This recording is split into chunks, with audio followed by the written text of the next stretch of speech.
राम कृष्ण हरी राम कृष्ण हरी राम कृष्ण हरी.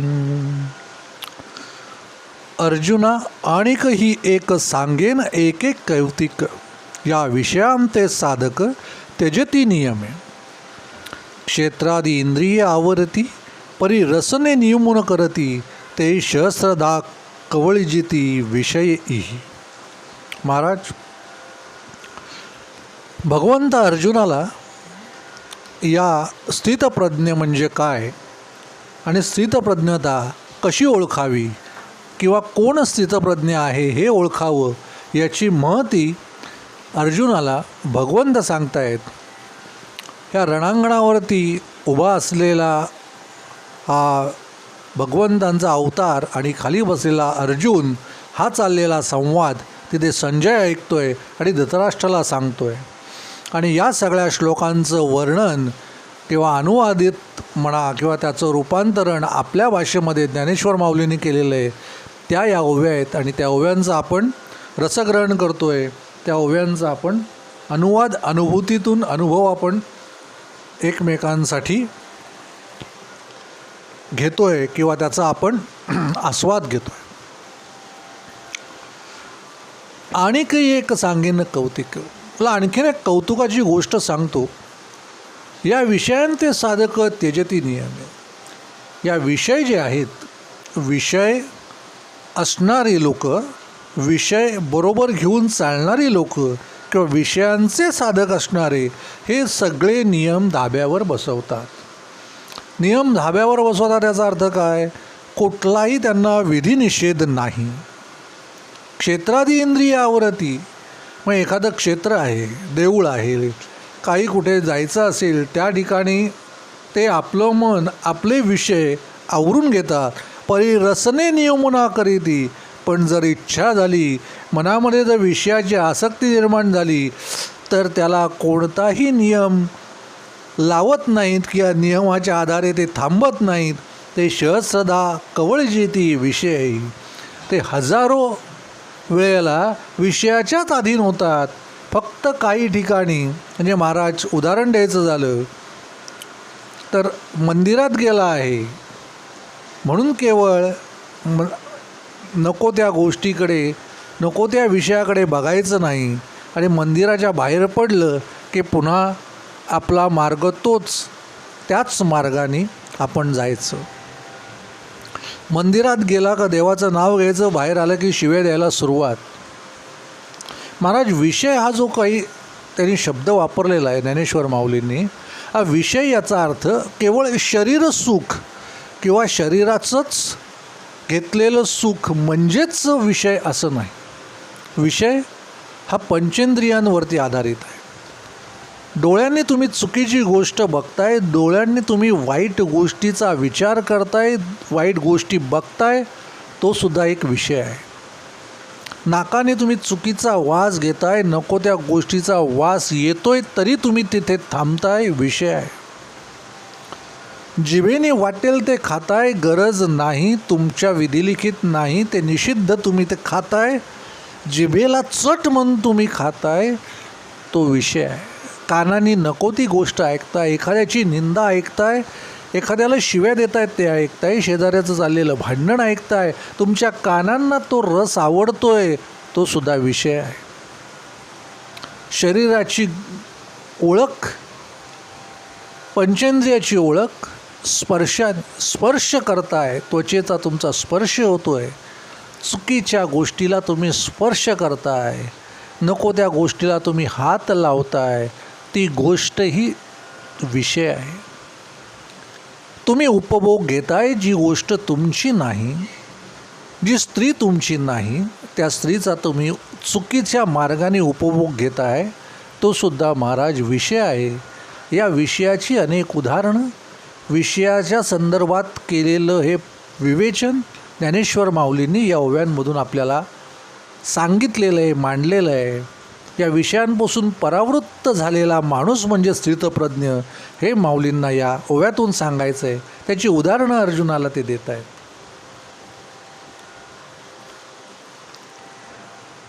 जैसी वरी वरी पालवी कुडीजे आणि मुळी उदक घालीजे तरी कैसे नाशू निपजे तया वृक्षा.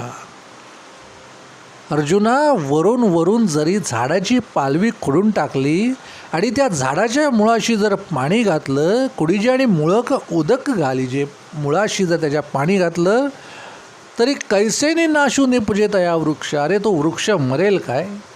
अर्जुनाला भगवंत प्रश्न विचारताय.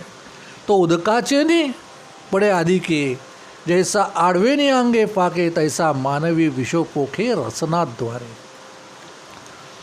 त्याला तुम्ही त्या मुळाशी जर पाणी घालताय तर तो आणखीन भरणार आहे. त्याची पानं खोडली म्हणून तो मरणार नाही, तर त्याला आणखीन नवीन पालवी फुटणार आहे, नवीन फांद्या फुटणार आहेत, कारण तुम्ही त्याच्या मुळाला पाणी घालताय. त्याचप्रमाणे या विषयांच्या मुळाशी मनामध्ये तुमचे विषय आहेत, त्या मनामध्ये असलेल्या विषयांना मुळांना तुम्ही पाणी घालताय. तुमच्या मनामध्ये जर ते पोसत आहात तर ते विषय अंगी फाकीजे, म्हणजे झाड जसं दुप्पट वेगाने बहरतं, दुप्पट त्याला फांद्या फुटतात, तसा विषय तुमच्या मनामध्ये दुपटीनी तिपटीनी पसरेल. उदाहरण द्यायला लागेल महाराज यासाठी तुम्हाला एक. हे उदाहरण आपल्या समाजातलं आहे. समाजामध्ये या उदाहरणाच्या साठी आपल्याला काही ओव्या लिहिलेल्या आहेत ज्ञानेश्वर माऊलींनी. वास्तविकता त्याचा संदर्भ आपल्याला लावता येत नाही, हा आपला दोष आहे. ज्ञानेश्वर माऊलींनी या त्रैलोक्यामध्ये जी गोष्ट आहे, कारण ज्ञानेश्वर माऊलींनी म्हटलेलं आहे हे व्यासोच्छिष्ट आहे, म्हणजे हे संपूर्ण त्रैलोक्य व्यासांच्या बुद्धींनी उष्ट झालेलं आहे. म्हणजे जे या महाभारतात नाही, जे या ज्ञानात नाही, जे या ज्ञानेश्वरीमध्ये नाही, महाराज ते या त्रैलोक्यात नाही. जे जे घडतं आहे त्याच्या प्रत्येकाचा संदर्भ, प्रत्येकाचं उदाहरण, प्रत्येकाच्या गोष्टीचं ज्ञानार्थ या ज्ञानेश्वरीमध्ये निश्चित आपल्याला मिळणार आहे. महाराज उदाहरण सांगतो. शिक्षक शाळेत जातात. शिक्षक शाळेत गेल्यानंतर महाराज त्या विद्यार्थिनी त्यांच्याकडे आहेत. अनेक उदाहरणं आपण पेपरमध्ये बातम्या बघतो. अनेक विद्यार्थिनींवरती आलेला अतिप्रसंग शिक्षकांनी केलेला आहे. तो कसा घडतो याचं उदाहरण म्हणजे आपल्याकडे शाळेमध्ये शिकवताना एखादा शिक्षक एखाद्या मुलीला येत नाही म्हणून तिला ओरडतो, तिच्या शरीराला स्पर्श करतो, नको तो स्पर्श करतो त्या मुलीला, जी मुलगी 15, 16, 17 वर्षाची आहे, जी त्या शालेय जीवनामध्ये आहे. त्या शालेय जीवनामध्ये तिला तो शिक्षक चुकीच्या अर्थाने स्पर्श करतो. 100% मुलींमधल्या 30% मुलींना हा असा केलेला चुकीचा स्पर्श समजतही नाही. महाराज 40% मुलींना तो समजतो, परंतु तो त्या समजून न समजल्यासारखं करतात, दुर्लक्ष करतात. का तर अभ्यासामध्ये आपलं नुकसान होऊ नये, शिक्षक आपल्याला कमी मार्क देऊ नयेत. 20% मुली त्या स्पर्शाची अनुभूती घेतात. 90ची नवलाई म्हणजे त्या वयामध्ये येणारं तारुण्याची ती पौगंड अवस्था, म्हणजे दर बालपण नाही, दर तरुण पण नाही, अशी ती मधली अवस्था. त्यामधल्या अवस्थेमध्ये आलेला पुरुषाचा स्पर्श तो त्या मुलीला, त्या शरीराला हवा हवासा वाटतो. आणि तो हवा हवासा स्पर्श जर आपल्या अंगाला मिळत असेल तर तोही घ्यावा, आणि त्याच्यातून आपल्याला जर मार्क मिळत असतील जास्त तर तेही घ्यावेत. हा एक विचार महाराज त्या 20% मुलींमध्ये असतो. आणि तो स्पर्श ते सहन करतात, त्या मुली तो स्पर्श सहन करतात. त्या ठिकाणी त्या शिक्षकाच्या मनामध्ये असणारं ते विषयांची विषवल्ली जास्त फोफावते. त्याची ही ओवी आहे महाराज. हे विषयाची पानं कुडली, बाहेर जरी तो चांगला वागला तरी तो आतमध्ये आल्यानंतर त्या मुलींशी वागताना त्याच्या मनातला तो विषय उफाळून येतो. तो 10 पट 20 पट उफाळून तिथे येतो आणि त्याच्या हाताच्या स्पर्शातून तो त्या मुलींना जाणवत असतो. महाराज या 90% मुलींकडनं त्या स्पर्शाला प्रतिकार होत नाहीत. त्या ठिकाणी त्या शिक्षकाची विषयवृत्ती जास्त बळकट होते. 10% मुली या त्या विषयाचा जर स्पर्श त्या मुलींना झाला तर त्या फुत्कारतात, त्या शिक्षकाला बजावतात. पुन्हा जर असा स्पर्श केलास तर मी माझ्या पालकांना, वरिष्ठ शिक्षकांना तुमचं नाव सांगेन. त्या ठिकाणी तो शिक्षक चपापतो. त्या मुलींच्या वाटेला पुन्हा तो शिक्षक जात नाही. महाराज त्या 10% मुलींच्या घरी 100% ज्ञानेश्वरीचं प्रवचन होतं. त्यांना खरं काय, खोटं काय, वाईट काय, चांगलं काय याचं ज्ञान आलेलं असतं. कारण त्यांच्या घरी ज्ञानेश्वरी वाचली जाते. त्यांच्यावर ते संस्कार आहेत की जे मार्क माझ्या बुद्धीप्रमाणे मिळणार आहेत, जितकी मी बुद्धियुक्त आहे तेवढे जे मार्क मला मिळणार आहेत महाराज तेच माझे आहेत. त्याच्यापेक्षा जास्त मार्क मला नकोत. त्याच्यापेक्षा जास्त मार्क मला पुढे जाऊन माझ्या उपयोगाचे नाहीत. ते माझ्यासाठी कसर आहेत. आज जे मला मार्क पडत आहेत त्याच्यात कोणतीही कसर नाही. पुढे भविष्यात जाऊन ते वाढणार आहेत, त्यात तूट येणार नाही. हा विचार या ज्ञानेश्वरीच्या ओव्यांमधून सांगितलेला आहे. त्याच्यामुळे त्या 10% मुली त्याचा प्रतिकार करतात आणि त्यांच्या वाटेला तो विषय जात नाही. महाराज प्रतिकार करणं आणि आपलं मत तिथे मांडणं हे त्या मुलींना समजतं. कारण त्यांच्यावरती त्या विषयांच्यापासून बाजूला जाण्याचे संस्कार आहेत.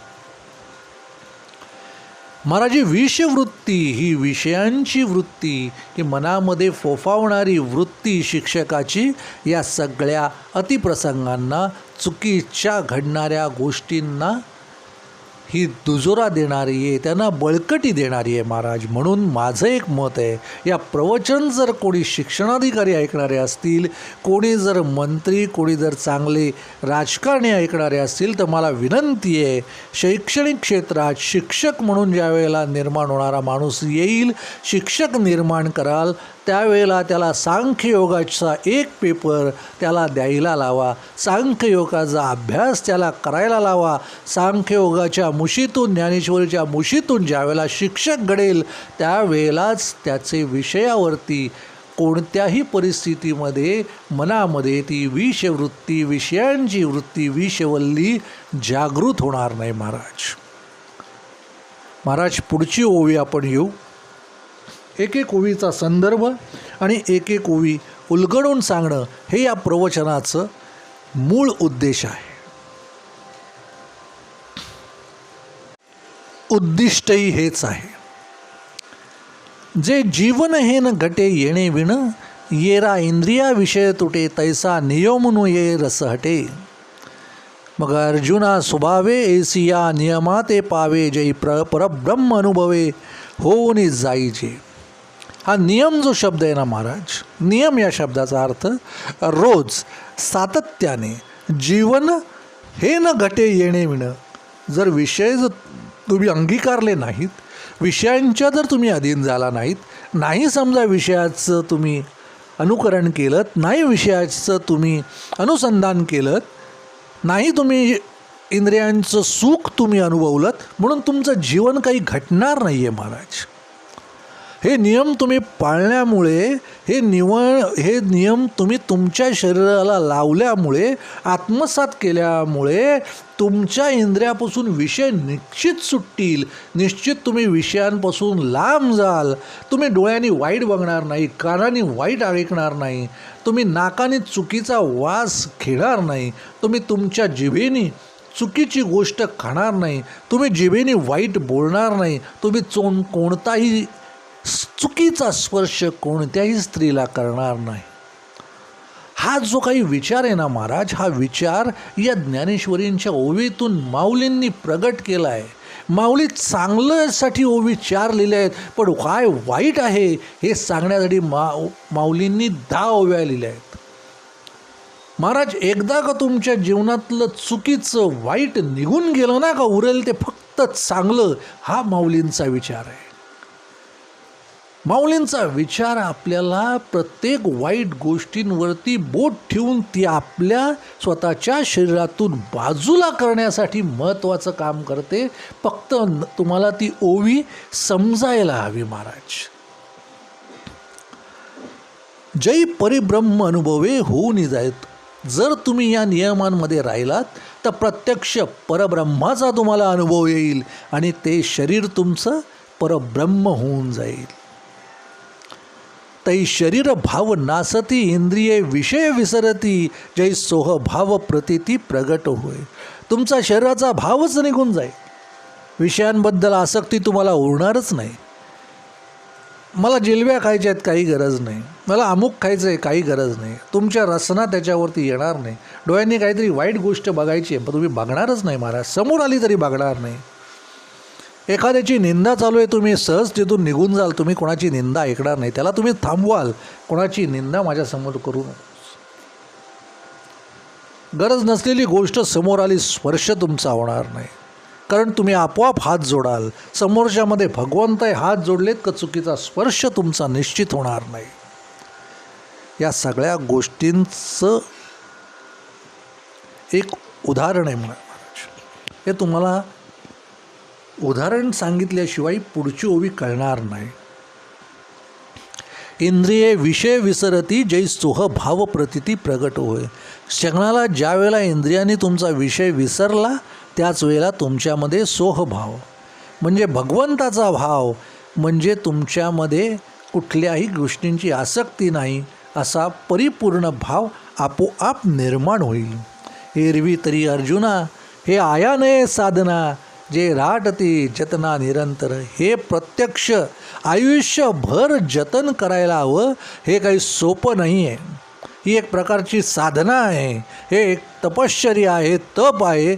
आपण विषयांपासून लांब राहावं. हे प्रत्येक क्षणी सतत क्षणोक्षणी प्रत्येक क्षणाला इंद्रियाला, कारण असे हजारो क्षण येतील का ज्या क्षणाने तुमचा पाय घसरेल, ज्या क्षणी तुमची साधना तुटेल, हे तपश्चर्या तुटू शकते. असे अनेक गोष्टी तुमच्यासमोर प्रत्येक क्षणाला येतील. पण तुझी साधना आहे, सततचं हे काम आहे. म्हणून त्याला म्हटलं आहे नियम. हे राटताती जतना, हे जतन करायचं. हा नियम जतन करून रोजच्या रोज हा नियम पाळायचा आहे महाराज. पुढे त्यांनी काय सांगितलं आहे ती ओवी खूप सुंदर आहे. आणि या दोन ओवींवरती आपल्याला एक छान उदाहरण मी सांगणार आहे. जया ते अभ्यासाची घरटी यमनियमांची ताटी जे मनाचे सदा मुठी धरून आहाती. काय सांगितलं आहे माऊलींनी? ज्या ते अभ्यासाची घरटी, ज्याच्या घरामध्ये अभ्यास, परिपूर्ण अभ्यास पूर्णाचं घर आहे, ज्याला यमनियमांची ताटी आहे, म्हणजे यमाचा जसा कठोर नियम असतो याच्यात कोणताही बदल होत नाही, अशा नियमांचा दरवाजा आहे. जे मनाचे सदामुठी, ज्याच्या हातामध्ये मन आहे, मुठ्ठीमध्ये घट्ट मन आहे, कुठल्याही परिस्थितीमध्ये हे मन कुठेही जात नाही, धरून आहाती. असं मन धरून असणारे तेही किजती कासाविसी या इंद्रियांची प्रौढी ऐसी. अरे त्यांचंसुद्धा मन काही क्षण कासावीस होतं. या इंद्रियांच्या, या विषयांच्या स्वभावच असा आहे, या इंद्रियांचा स्वभावच असा आहे, इंद्रियांची प्रौढीच अशी आहे की ते सुद्धा ज्यांच्या घरामध्ये अभ्यासपूर्ण घर आहे, ज्यांच्या घरामध्ये अत्यंत काटेकोर नियम पाळले जातात, त्यांचं मन मुठीमध्ये आहे, म्हणजे जे स्वतःच्या मनावर आधी राज्य करतात त्यांचं मनसुद्धा काही क्षण डचमळतं, डळमळतं, ते सुद्धा कासावीस होतात. या इंद्रियांची प्रौढी आहे. जय श्री मंत्र ज्ञाते विवसी भुलवी का. महाराज, जसं एखाद्याने तुमच्यावर भूल टाकली आहे, ज्याप्रमाणे एखाद्या गोष्टीची तुमच्यावर भूल पडल्यावर, तुम्हाला भुलवल्यावर तुम्ही त्याच व्यक्तीच्या अधीन होता, तो म्हणेल तेच करता, त्याप्रमाणे या इंद्रियांची पौडी आहे. तुम्ही त्याच्या अधीन झालात का ते म्हणतील. कितीही तुम्ही अभ्यासू असलात, कितीही तुम्ही ज्ञानार्जन केलेलं असलं, कितीही तुमच्या घराला नियमांची ताटी असली, नियमबद्ध असलात, तरीही या इंद्रियांच्या प्रौढीमुळे, व्यसनांच्यामुळे तुम्ही काही क्षण तुमचा पाय खचरू शकतो, नियम तुमच्या हातनं सुटू शकतो. ही इंद्रियांची प्रौढी आहे. महाराज, तुम्हाला एक उदाहरण देतो. एक सद्ग्रस्त माझ्याकडे आले. त्यांच्या मुलीला घेऊन आले. मुलगी अत्यंत सुंदर होती दिसायला, चांगले घरंदाज सद्ग्रस्त होते. मला सांगितलं त्यांनी मला, त्यांच्याबरोबर एक काळा असा मुलगा होता, कृश झालेला मुलगा बाहेर बसला होता. मुलगी आणि ते सद्ग्रस्त माझ्यासमोर आले. महाराज म्हणले, मुलीने आमच्या लग्न केलं. जो बाहेर बसला आहे मुलगा, त्याच्याशी लग्न केलं. आता त्यांचं पटत नाही, तो मुलगा काही करत नाही. आता मुलगी मानसिक त्रासात आहे, म्हणून तिला तुमच्याकडे घेऊन आलो आहे. काही समुपदेश करा. महाराज, मी म्हटलं ठीक आहे. मुलीला म्हटलं, बाळा बस. म्हटलं बाळा, मी म्हटलं अनेक ठिकाणी फिरतो, अनेक ठिकाणी जातो. तुझ्याकडे फोन कुठला आहे बाळा? ती म्हणले, माझ्याकडे फोन 30,000चा आहे, चांगल्या दर्जेदार कंपनीचा आहे. म्हटलं वा. मी फिरत असतो, मला काही त्या मोबाईलमधलं त्या फोनमधलं मला काही कळत नाही. मग मी एक मला सांगितलं आहे, हा कार्बनचा फोन आहे. अगं तुझ्याकडे जसा फोन आहे ना, तसाच तो फोन आहे, तसाच तो हँडसेट आहे.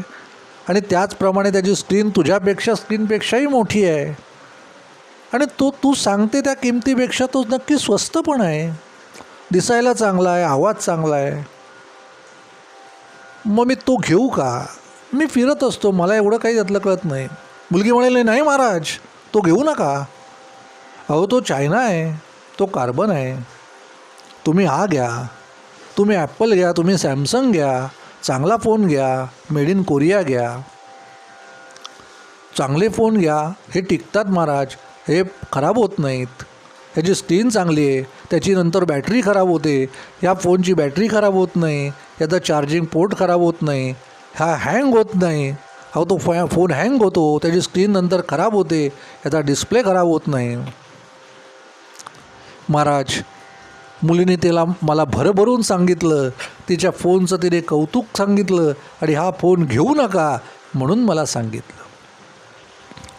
तिचं सांगून झाल्यावर मी त्या मुलीला म्हटलं, बाळा, जसा हा 30,000चा 40,000चा फोन, ही निर्जीव वस्तू तू घेतलीस, त्याचा विकत घेताना इतका तू विचार केलास, मग मला सांग बाळा, या कार्बनशी लग्न का केलंस?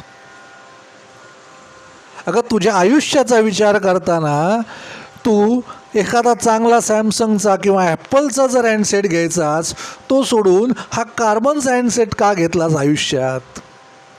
महाराज, त्या मुलीने 15, 16, 17, 18 वर्ष वय असताना, वयात आल्यानंतर या इंद्रियांची प्रौढी आहे. या मुलीला किती संस्कारी घरातली असली, किती चांगल्या कुटुंबात वाढलेली असली, तरी ती इंद्रियांची प्रौढी आहे. या विषयांच्या अधीन होऊन या मुलाच्या ती जाळ्यामध्ये ओढली गेली. तो मुलगा काहीच करत नाही. मला सांग बेटा, म्हटलं, याची बॅटरी खराब होते, याची बॅटरी किती दिवस चालणार आहे? तू मला सांगितलंस की या फोन हा हँग होतो, हा दारू पिऊन हँग होणारा फोन तू का तुझ्या आयुष्यात आणलास? महाराज, त्या मुलीला आपल्या आयुष्यात येणारी गोष्ट, जी गोष्ट आयुष्यभर आपल्याबरोबर राहणार आहे, त्याचा त्या मुलीने विचार करायला नको का? फोनच्या बाबतीत करणारी ती विचार म्हणजे ती बुद्धियुक्त आहे की नाही? आहे. विचार करण्याची शक्ती आहे की नाही? आहे. पण ह्या इंद्रियांची प्रौढी अशी आहे की त्या वयामध्ये, त्या क्षणाला कितीही अभ्यासू, यमनियमांची ताटी असलेल्या घरातली सुद्धा मुलगी ही त्या वळणावरती पाय घसरून आपलं मन, आपले विचार बाजूला ठेवून इंद्रियांच्या अधीन होऊ शकते. यासाठीच ज्ञानेश्वरीचं हे प्रवचन प्रत्येक घरामध्ये, प्रत्येक मुलीला आपण ऐकवण्याचं गरजेचं आहे. आपण तिला सांगणं नाही, तर हे ऐकवणं, घरात हे प्रवचन लावणं हे गरजेचं आहे. महाराज, तुझ्या आयुष्यात येणारी व्यक्ती, अरे जर तुला एखादी व्यक्ती आवडली असेल, तुला मुलगा आवडला असेल, तर मी तुझा बाप म्हणून मी त्याची शहानिशा करतो, तुझ्यापुढे मांडतो, मग निर्णय घे.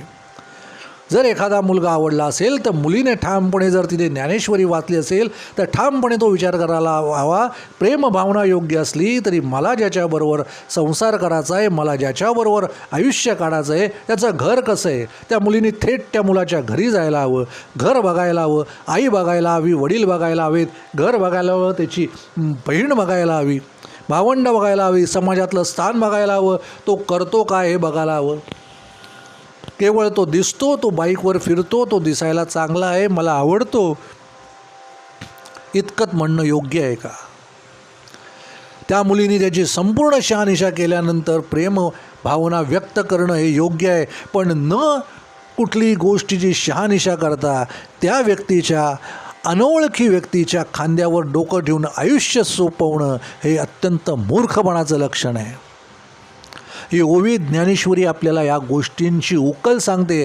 अर्जुनाला भगवंत सांगतायत इंद्रियांची प्रौढी आहे, चांगल्या घरातलाही माणूस सद्ग्रस्तही त्याच्या अधीन जाऊ शकतो. म्हणूनच साधना आहे, सातत्य आहे, नियम आहे, प्रत्येक वेळेला विचार करणं आहे की हे खरंच योग्य आहे का, हा मुलगा खरंच योग्य आहे का.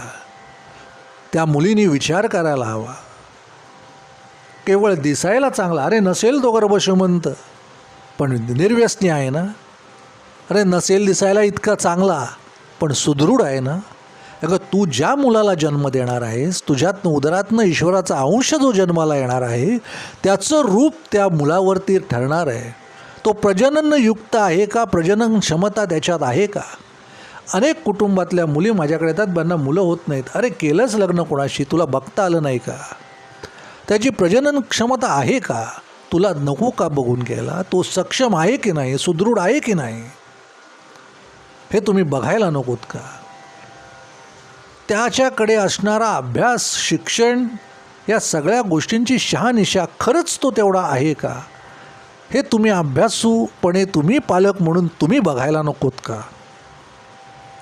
प्रत्येक गोष्टीला आपल्याकडे ज्ञानेश्वर माऊलींनी ओवी लिहिली आहे, आपल्याकडे असताना आपण ते वाचत नाही, हे फक्त महाराज आपलं दुर्दैव आहे.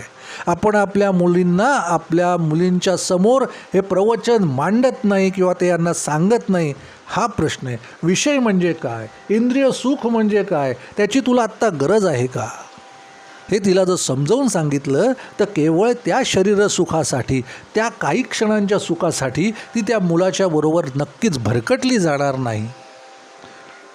उत्तम मुलगा, उत्तम संस्कारित मुलगा, सुदृढ मुलगा, सक्षम मुलगा, ज्याची सुबत्तापूर्ण घर आहे, ज्याचं संस्कारी घर आहे, असा मुलगा निश्चित तुला मिळेल याची आश्वासन याला आश्वस्त तिला करणारे पालक तुम्ही का होत नाहीत.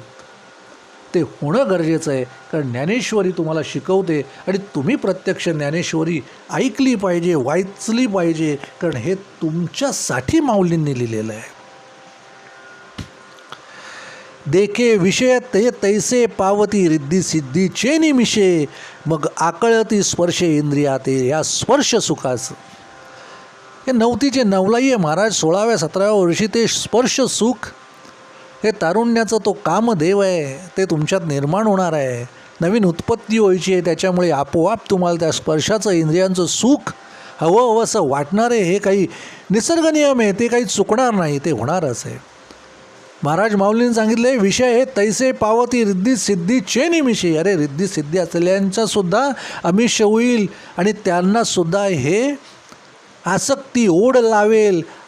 मग आकळी ती स्पर्शे, स्पर्शामुळचा आपोआप तुम्हाला, त्या स्पर्शापासून तुम्हाला या इंद्रियाचं सुख मिळेल. असं हे इंद्रिय तुम्हाला स्पर्श करायला भाग पाडतील. ती हे संधी मनज आहे. मग अभ्यास ही ठोठावलेट आहे. अरे अभ्यासू लोक, अशा मनातल्या ही जे मन आहे हे त्याच्याशी, विषयाशी संधी करण्याचं किंवा ते सुख घेण्यासाठी त्या मूर्ख कार्बन असणाऱ्या मुलाशी ती मुलगी सलगी करते. तिला ते सुख हवंसं वाटतं.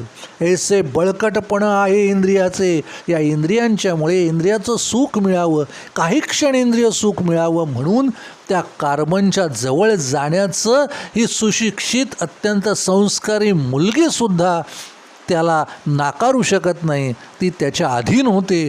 हे या ओवीतून आपल्याला माऊलींनी सांगितलं आहे. म्हणून ऐके पार्था, म्हणून अर्जुना धनुर्धरा पार्था, अर्जुनाला सांगितलं आहे या ते निर्दळी जो सर्वता यांना पायाशी तुडवा, पायाने चिरडून टाका. अशी भावना मनामध्ये जर उत्पन्न झाली, या कार्बनच्या बरोबर शरीर सुख घ्यावं म्हणून जर उत्पन्न झालं, तर मुलींनो, अरे महाराज, या मुलींना तुम्ही सांगायचं आहे की ती पायाखाली ती शरीर भावना चिरडून टाका, सर्व विषयी आस्था सांडून या, सर्व विषयांची आस्था महाराज सोडून द्या आणि ही आस्था तुम्ही त्या क्षणाला त्या आस्थेपासून बाजूला व्हा आणि इंद्रियांची ही भावना पायाखाली तुडवा, त्याच्यापासून लांब व्हा. हे भगवंत अर्जुनाला सांगतायत. इंद्रियाच्या अधीन होऊ नका. या मुलींनी हे केलं पाहिजे महाराज. कितीही स्पर्श हवासा वाटला, सुखकारक वाटला, त्याचं कुतूहल जरी असलं तरी या तरुण मुलींनी या स्पर्श सुखापासून याच्यापासून दूर जाणं. कारण एकदा का तो स्पर्श झाला तर त्याच्यामध्ये तुम्ही आपोआप ओढले जाणार, मग तुम्ही स्वतःला थांबवू शकणार नाही. ही इंद्रिय त्या स्पर्शाची, त्या सुखाची सतत अपेक्षा तुमच्याकडून करणार. म्हणून पहिल्या क्षणाला पायाखाली त्या शरीरसुखाची आसक्ती, ओढ, कुतूहलता तुमच्या पायाखाली तुम्ही निर्दळून टाकायची आहे, म्हणजे त्याला चिरडून टाकायचं आहे. तोची तू जाण योग निष्ठेची कारणं, जयाचं विषय सुखे अंतःकरण झकवेना. तेच तू योग निष्ठेचं कारण आणि तेच विषय सुखे लक्षात ठेवा. त्यांनी काय सांगितलं आहे माऊलींनी? तेच केवळ पायाखाली इंद्रिय सुखाची आसक्ती चिरडणं हीच योगनिष्ठा आहे.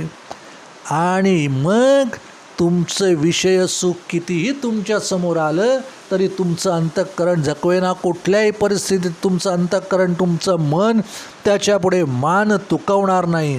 पहिल्या क्षणाला जर इंद्रियाच्यावर तुम्ही आणि सातत्य आहे, रोज तुमच्यासमोर येणार आहे, रोज तुम्हाला तिथे पायाखाली ही इंद्रिय सुख, विषय सुख तुडवायची आहेत महाराज. ती तुडवलीत, सातत्य साधना ठेवली, आपोआप तुमचं अंतःकरण याच्यासमोर कोणत्याही परिस्थितीत झुकणार नाही. जो आत्मबोध मुक्तू होऊन असे सततू, जो माते हृदयांतू विसंबेला, एरवी बाह्य विषय तरी नाही, परी मानसी होईल जरी काही, तरी साध्यंतु पायी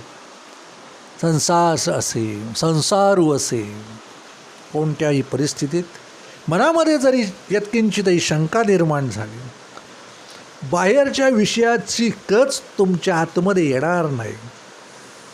मी आत्मबोधयुक्त व्हाल. तुम्हाला त्याच्या परिणामांचं आधीच तुम्हाला काय घडणार आहे, हे जर मी केलं तर काय घडणार आहे याचे परिणाम तुम्हाला आधीच जर माहिती असतील तर तुम्ही आपोआप या इंद्रिय सुखापासून 4 पावलं मागे व्हाल. त्याला म्हणाल आत्मबोधयुक्त. तुम्हाला त्याचा आत्मबोध झालेला आहे असे सततू तुमच्या मनामध्ये सतत हा आत्मबोध असला, जो माते हृदयांतू विसंबेल, तुमच्या हृदयामध्ये हा आत्मबोध असेल, या परिणामांची जर तुम्हाला 100% खात्री असेल की असंच घडेल, याच्या नादी आपण लागू नये. कारण ही ओवी तुम्हाला सांगते, ही ओवी तुम्हाला शिकवते विषयांना पायाशी तुडवा. हे जर तुम्ही केलं आपोआप तुमचं अंतःकरण शुद्ध राहील आणि या विषयांची तुम्हाला ओढ निर्माणच होणार नाही. एकदा ओढ निर्माण झाली नाही ना की मग तुम्ही त्याच्या अधीन होणार नाही. एक क्षण आला आणि त्या मुलीने तो स्पर्श घेतला, त्या मुलाच्या अधीन गेली, मग तिच्या डोळ्यापुढे तो काही तुम्ही ठेवलं तरी त्या मुलापासून ती लांब जाणार नाही. काही तुम्ही वाईट सांगितलं तरी त्या मुलाच्या शरीर सुखाच्या ती अधीन झालेली आहे. त्या मोहापुढे तिला बाकी काही कळणार नाही. पहिल्या क्षणाला आधीच तिच्या मनामध्ये हे विषय सुख घेऊ नकोस, याच्या अधीन होऊ नकोस, हे पालक म्हणून, आई म्हणून तुम्ही त्या मुलीला सांगणं गरजेचं आहे. महाराज जेवढ्या जेवढ्या माऊली हे प्रवचन ऐकतील त्या प्रत्येकाने आपल्या मुलीला, शेजारच्या मुलीला, कुठली तरुण मुलगी असेल तिला जर हे प्रवचन तुम्ही ऐकवलं तर निश्चित त्या मुलीच्या मनामध्ये त्या स्पर्शाबद्दलची कुतूहलता असलेली आसक्ती निश्चित निर्माण होणार नाही किंवा असलेली आसक्ती ही निघून जाईल आणि त्या मुली या नको त्या या प्रेमाच्या फंदापासून लांब राहतील.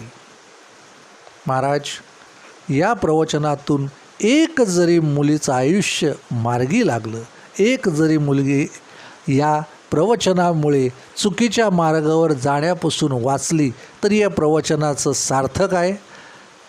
याच्या पुढच्या ओवींमध्ये अजून आपल्याला माऊलींनी सांगितलेल्या विषयांच्यावरती असलेल्या ओवीत हा जो सांख्ययोग आहे ना महाराज, याचा हा शेवटचा टप्पा आहे. याच्यामध्ये काय चुकीचं आहे याच्यावरती खूप मोठा भर दिलेला आहे माऊलींनी. प्रत्येक चुकीच्या गोष्टीला आपल्याकडे महाराज उदाहरणं आहेत. त्या उदाहरणांवरून ही ओवी आपल्याला उलगडून सांगायची आहे. ती मी पुढच्या प्रवचनामध्ये सांगणारच आहे. तोपर्यंत राम कृष्ण हरी, राम कृष्ण हरी, राम कृष्ण हरी.